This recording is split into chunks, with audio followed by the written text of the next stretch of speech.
Hello students, good morning. Welcome to your new lecture of building materials. तो building materials के नए lecture में आप सभी का स्वागत है।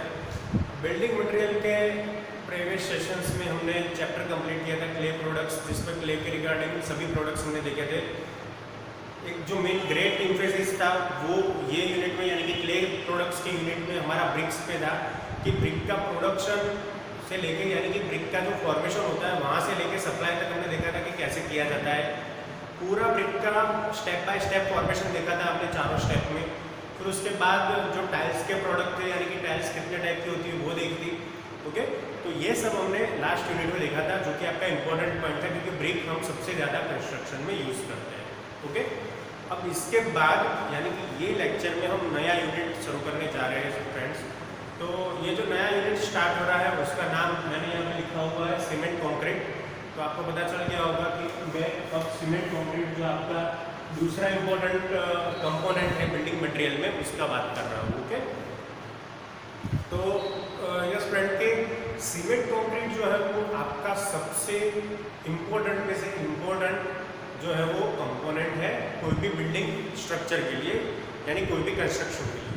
तो आपको पता है कि अगर सीमेंट नहीं होगी तो ब्रिक का कोई काम नहीं रहेगा, एग्रीगेट का कोई काम नहीं रहेगा, किसी का कोई काम नहीं रहेगा, क्योंकि हम ईंटों को ज्वाइन करने के लिए भी सीमेंट का यूज़ करते हैं और अगर ब्रिक्स नहीं यूज़ कर रहे हैं स्ट्रक्चर में नाउअडेज तो हम कंक्रीट का यूज़ कर रहे हैं। ओके, तो सीमेंट और कंक्रीट जो है वो आपका एज अ बाइंडिंग मटेरियल काम करता है। सीमेंट जो है वो क्या काम करता है, ब्रिक में ब्रिक को बाइंड करने का काम करता है, यानी कि ब्रिक को एक दूसरे से जॉइंट करने का, स्टिक करने का काम करता है। तो कोई भी स्ट्रक्चर जो होगा वो एक तरह से मजबूत कैसे बनेगा, तो बाय यूज ऑफ सीमेंट और बाय यूज ऑफ कंक्रीट। तो इसीलिए हमारे कंस्ट्रक्शन में सीमेंट और कंक्रीट के बिना कोई भी स्ट्रक्चर इम्पॉसिबल है। वैसे देखो मैंने आपको 6 मटेरियल गिनवाए थे, 4-5 मटेरियल, जिसमें से एक था सैंड, एक था सीमेंट, एक था एग्रीगेट, एक थी ब्रिक्स और स्टील। ये मटेरियल ऐसे है कि इसके बगैर सिविल इंजीनियरिंग का कोई भी कंस्ट्रक्शन टिक नहीं सकता है, यानी कि आप कंस्ट्रक्शन कर ही नहीं सकते हो। सोच लो आपके पास सीमेंट नहीं है तो आप कंस्ट्रक्शन कर पाओगे? नहीं। कंस्ट्रक्शन होगा तो भी उसमें उतनी मजबूती, उतनी स्ट्रेंथ नहीं होगी जो सीमेंट से मिल पाती है। एग्रीगेट, अब देखो एग्रीगेट के तौर पे हम दूसरे एग्रीगेट का यूज़ कर सकते हैं। ऐसा ज़रूरी नहीं कि हम जो एग्रीगेट नाउअडेज यूज़ कर रहे हैं वही कर रहे हैं। पहले एग्रीगेट यूज़ करते थे वो डिफरेंट टाइप के थे, वो भी यूज़ करते थे, लेकिन एक ये एसेंशियल कंपोनेंट है आपके स्ट्रक्चर का। ओके, फिर उसके बाद ब्रिक्स की बात करते हैं। तो अब आप सोच सकते हो कि अभी यानी कि ये टाइम में नाउअडेज क्या हो रहा है कि हम आरसीसी फ्रेम स्ट्रक्चर का यूज़ कर रहे हैं, लेकिन आरसीसी फ्रेम स्ट्रक्चर हर एक वॉल में होना ज़रूरी नहीं है और वो एकदम टाइडियस भी वर्क होता है आरसीसी फ्रेम स्ट्रक्चर। इसलिए क्या करते हैं कि जो मेन फ्रेम होती है आपकी बिल्डिंग की, यानी कि मेन जो कंपोनेंट होता है वो सबसे पहले आरसीसी फ्रेम से बनाते हैं।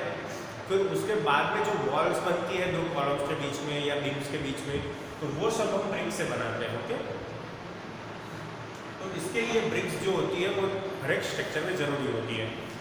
अभी अभी नए जो ट्रेंड आ रहे हैं सिविल इंजीनियरिंग इंडस्ट्री में, उसमें हम सीमेंट ब्लॉक का भी यूज़ करते हैं, कंक्रीट ब्लॉक का भी यूज़ कर रहे हैं। ओके, क्योंकि वो लाइट वेट होते हैं ब्रिक से भी। तो ब्रिक जो होती है वो इम्पोर्टेंट कंपोनेंट होता है। अब स्टील, ये आपका सबसे इम्पोर्टेंट कंपोनेंट है स्टील। ओके, स्टील के बगैर कोई भी स्ट्रक्चर जो है वो खड़ा नहीं रह सकता है। ओके, जैसे हमारे शरीर में जो रीढ़ की हड्डी होती है वैसे ही स्ट्रक्चर में स्टील काम करता है, क्योंकि स्टील के बगैर आपका कोई भी स्ट्रक्चर जो है वो विथस्टैंड नहीं कर सकता है, स्टैंड नहीं कर सकता है जमीन पे। तो स्टील में ऐसी क्या प्रॉपर्टी है, तो मैं बता देना चाहूँगा, मैंने पहले भी लेक्चर में बताया हुआ था कि स्टील के पास जो है वो टेंशन कैपेसिटी है और कंक्रीट के पास जो है वो कंप्रेशन बियर करने की कैपेसिटी है। कंप्रेशन बियर कंक्रीट कर सकता है लेकिन वो टेंशन नहीं कर सकता। तो वो टेंशन की प्रॉपर्टी तो हमारे स्ट्रक्चर में आएगी। कोई भी बिल्डिंग बना हो तो उसमें टेंशन, कंप्रेशन अलग अलग कंपोनेंट में आएंगे, तो टेंशन बेयर करने वाला भी कोई मेंबर होना चाहिए ना। तो वो जो मेंबर की ज़रूरियात है वो अपना स्टील पूरा करता है। ओके, तो इसीलिए हम हमारे स्ट्रक्चर में सीमेंट प्लस स्टील का यानी कि कंक्रीट और स्टील का कॉम्बिनेशन यूज करते हैं। कंक्रीट प्लस स्टील, ये कॉम्बिनेशन हम यूज करते हैं कंक्रीट प्लस स्टील का कोई भी स्ट्रक्चर के कंस्ट्रक्शन के लिए। ओके, तो ये एक चीज़ जो है वो आपको ध्यान में रखनी है कि इतने मटेरियल जो है वो हमारे लिए बेहद जरूरी मटेरियल है। उसमें से कंक्रीट और स्टील का जो कंपोजिट मेंबर होता है उससे हम एज ए स्ट्रक्चर यूज करते हैं, आरसीसी फ्रेम में भी यूज करते हैं। ओके, कोई भी स्ट्रक्चर आप अभी मॉडर्न देखो तो आपको ऐसा नहीं दिखने को मिलेगा कि जिसमें स्टील ना यूज हुआ हो और कंक्रीट ना यूज हुआ हो। ओके, तो ये सब मटेरियल की बेसिक जानकारी है कि ऐसे ऐसे मटेरियल होते हैं और ऐसे ऐसे मटेरियल यूज होते हैं। ओके, तो अब अपने टॉपिक पे चलते हैं जिसमें हमें बात करनी है।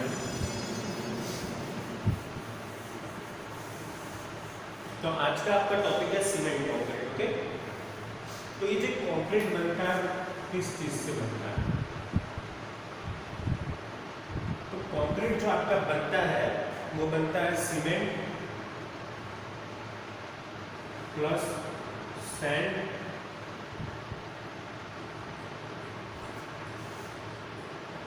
Plus aggregate, cement sand aggregate water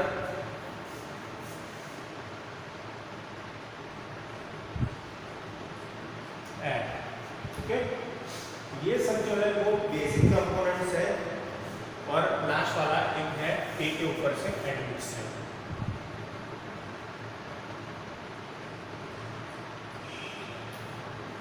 total rating 1 2 3 4 5 और 6, ये 6 आपके कंक्रीट के मेन कंपोनेंट है कि ये 6 कंपोनेंट की वजह से ही आपका कंक्रीट जो है वो क्रिएट होता है। सबसे पहले पहले देखो ये याद रखिएगा CSA, क्योंकि ये जो रेशियो है वो आपका हर एक कंक्रीट में आएगा। तो C के ऊपर से सीमेंट होगा, S के ऊपर से सैंड होगा और A के ऊपर से एग्रीगेट होगा। C stands for cement, S stands for sand and A stands for aggregate. बाकी के A में एयर और एडमिक्सचर भी आ जाते हैं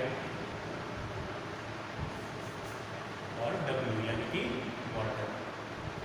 तो CSAW, इतने में आपके सारे 6 के 6 कंपोनेंट आपको याद रह जाएंगे। तो फ्रेंड्स, ये शॉर्ट तरीका है याद रखने का कि आपका कंक्रीट कैसे बनता है। तो कंक्रीट बेसिकली ये जो 4 वर्ड है उससे बनता है, CSA और W। ओके, CSA और W, C for cement, S for sand, A for aggregates, air and admixtures and W for water. तो ये जो 4 वर्ड है उससे आपका पूरा कंक्रीट बनता है।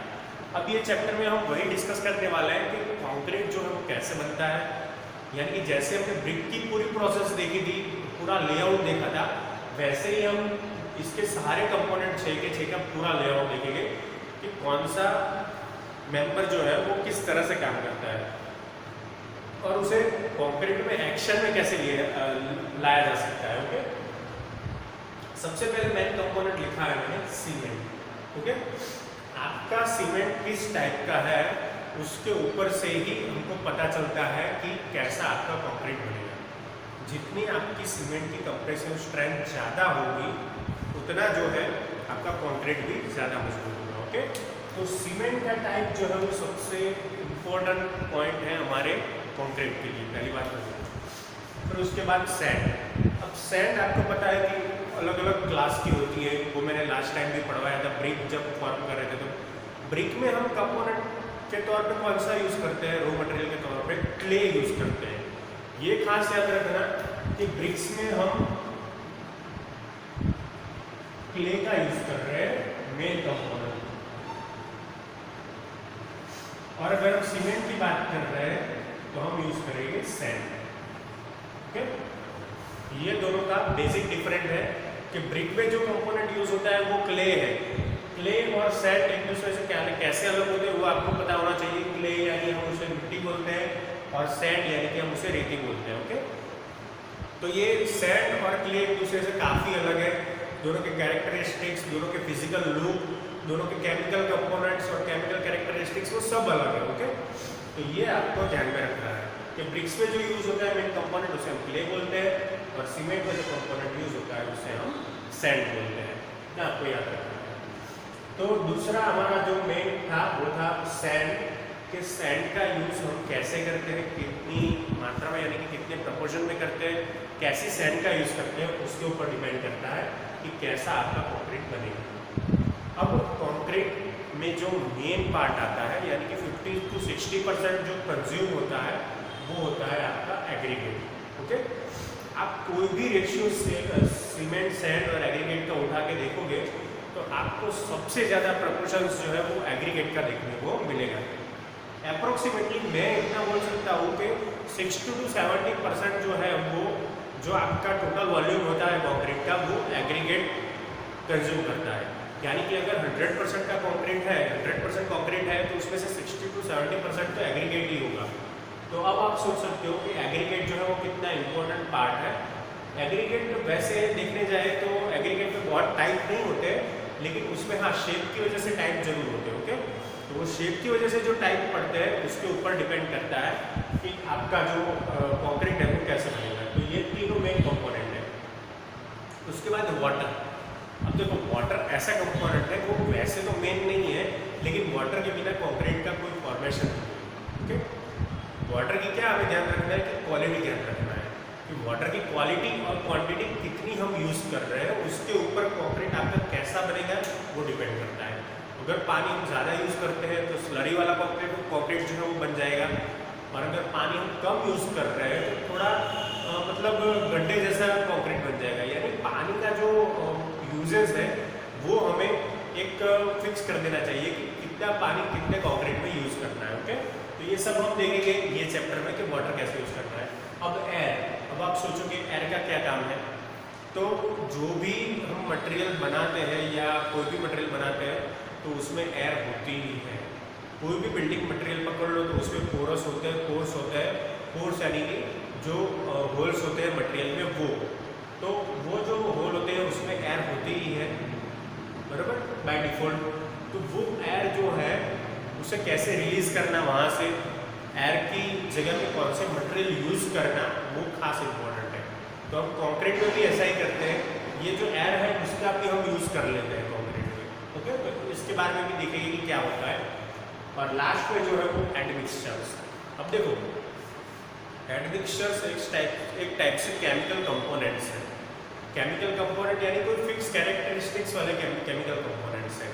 अगर हमें कोई डिज़ायर्ड कलर चाहिए या फिर डिज़ायर्ड कैरेक्टरिस्टिक्स चाहिए कंक्रीट का, तो उसके लिए हम ये एडमिक्सचर्स का यूज़ कर सकते हैं। ओके, तो एडमिक्सचर यानी उसको हम सम्मिश्रण बोलते हैं कि जो ऐड किया जाता है, इसलिए उसका नाम एडमिक्सचर होता है। ओके, ये स्टूडेंट आपको ध्यान में रखना है। जो अलग से केमिकल कंपोनेंट ऐड किया जाता है उसे एडमिक्सचर बोलते हैं। तो अब आपको पता चल गया होगा कि cement, sand, aggregate, water, air and admixture, ये 6 कंपोनेंट को अच्छी तरह से एक दूसरे में प्रोपोर्शंस में मिला के फिर उसके बाद जो बनता है उसे हम कंक्रीट बोलते हैं। ओके, तो कंक्रीट के लिए हमें की चीज़ें ध्यान रखनी है ऑलवेज। कंक्रीट में फिर से रिपीट करवा देता हूँ, तो C, S, A और W यानी कि सीमेंट, सैंड, एग्रीगेट और वाटर, ये 4 कंपोनेंट से बना हुआ है, तो उसे हम कंक्रीट बोलते हैं। कंक्रीट में क्या होता है कि जो पेस्ट बनती है आपकी वो किससे बनती है, सीमेंट और वाटर और सैंड, ये 3 कंपोनेंट है उसकी पेस्ट बनती है। और वो पेस्ट जो होती है वो काम क्या करती है, वो एग्रीगेट को एक दूसरे से बाइंड करने का काम करती है। Okay, this paste works to join aggregates in proper way. Okay, तो आपको कंक्रीट के कौन कौन से कंपोनेंट यूज़ होते हैं वो सबसे पहले लिखना है कि कौन से 6 कंपोनेंट यूज़ होते हैं। फिर ये वो आपका पहला क्वेश्चन होगा 6 कंपोनेंट, और दूसरे में आपको ये पेस्ट कैसे बनती है और पेस्ट का काम क्या होता है वो लिखना है। ओके, तो ये हो गया आपके 2 क्वेश्चन। अब ये जो पेस्ट होती है वो क्या करता है, कि दो एग्रीगेट के बीच का जो पोर्शन होता है, जो खाली पोरस पोर्शन होता है, उसे फिल करने का भी काम करती है। This paste also works to fill the pores between aggregates. तो मैं आपको समझाता हूँ कि कैसे ये पोरस भरने का काम करती है सीमेंट की पेस्ट। सपोज ये कोई कंक्रीट का बॉडी है, उसमें देखो अलग अलग कंक्रीट ऐसे ऐसे है। कंक्रीट का शेप जो होता है, मतलब एग्रीगेट का जो शेप होता है, वो एक तरह से फिक्स नहीं होता है कि ऐसे ही राउंड शेप के ही हो। ओके, राउंड भी हो सकते हैं, ऐसे भी हो सकते हैं, एंगल वाले भी हो सकते हैं और लॉन्ग भी हो सकते हैं। वो तो आप सबने पढ़ा हुआ है। तो ये आपकी एक कंक्रीट बॉडी है सपोज, उसमें ये आपके एग्रीगेट्स हैं।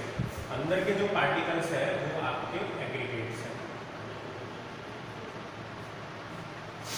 तो अभी जो एग्रीगेट्स है उसे जो सीमेंट पेस्ट है हमारी, यानी कि cement plus water plus sand जो है, उसकी जो पेस्ट बनती है, वो पेस्ट क्या करती है, इन दोनों इन सब के बीच का जो मतलब ये सब जगह है उसे भरने का काम करती है।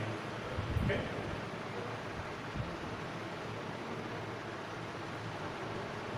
ऐसे ये पूरी जगह भर देती है पेस्ट।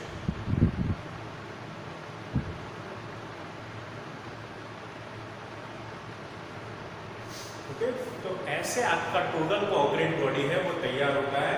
कि कंक्रीट बॉडी होता है, उसमें एग्रीगेट्स होता है। देखो मैंने बताया कि 50 to 60% आपका एग्रीगेट होता है, यानी कि मैक्सिमम वॉल्यूम जो है वो कंज्यूम कौन करता है, आपका एग्रीगेट।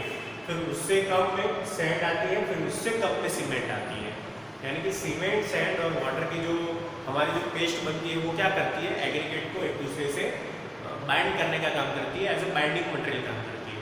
जैसे ब्रिक के स्ट्रक्चर में क्या करती थी, ब्रिक को कंबाइन करने का काम करती थी, वैसे ही सीमेंट की पेस्ट यहाँ पे एग्रीगेट को कंबाइन करने का काम, यानी कि ज्वाइंट करने का काम करती है। तो ये फिगर से आपको क्लियरली इंडिकेट हो जाएगा कि एग्रीगेट कैसे होता है, कंक्रीट बॉडी कैसे बनती है और उसमें सीमेंट पेस्ट का क्या वर्क होता है। ओके, मैंने जो यहाँ पे लाइनिंग से दिखाया है वो है आपकी सीमेंट पेस्ट। ओके, ये आपको ध्यान में रखना है चीज। तो अब आपको पता चल गया होगा कि वो क्या काम करता है सीमेंट पेस्ट। ओके, तो ये मैं निकाल देता हूँ।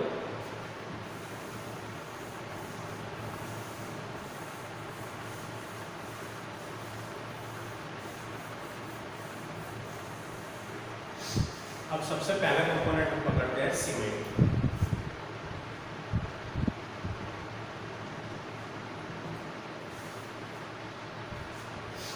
ये सीमेंट कैसे बनता है, तो सीमेंट के लिए जो रॉ मटेरियल है वो मैं पहले लिख देता हूँ।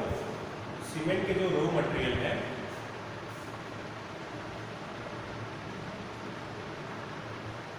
सीमेंट के रॉ मटेरियल में सबसे पहले आएगा आपका लाइमस्टोन। फिर उसके बाद आएगा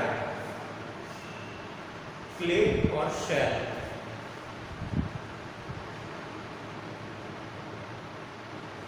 उसके बाद का जो मेन कंपोनेंट है वो आएगा चॉक।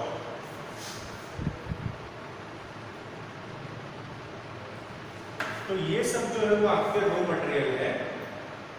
ये सब रॉ मटेरियल को एक दूसरे में अच्छे से मिक्स करके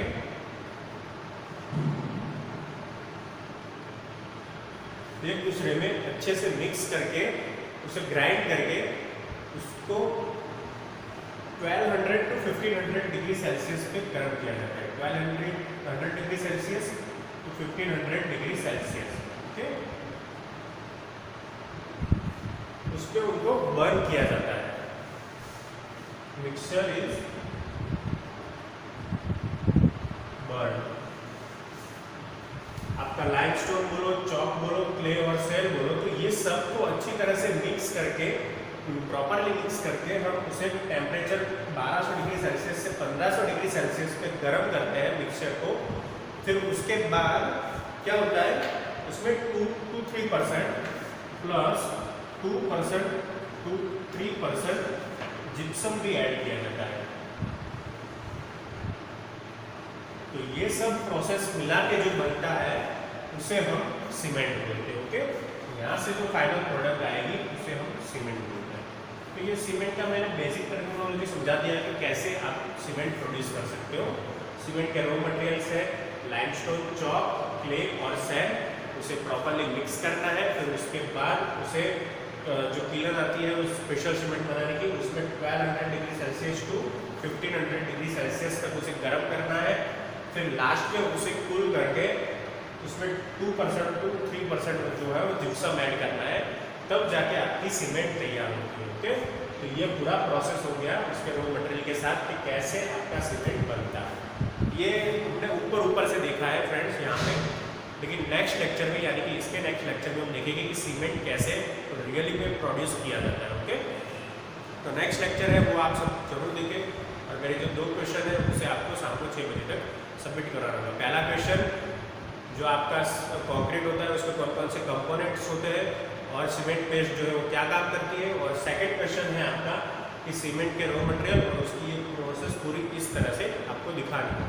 okay students, thank you for watching, keep watching for updating videos of building materials. Thank you.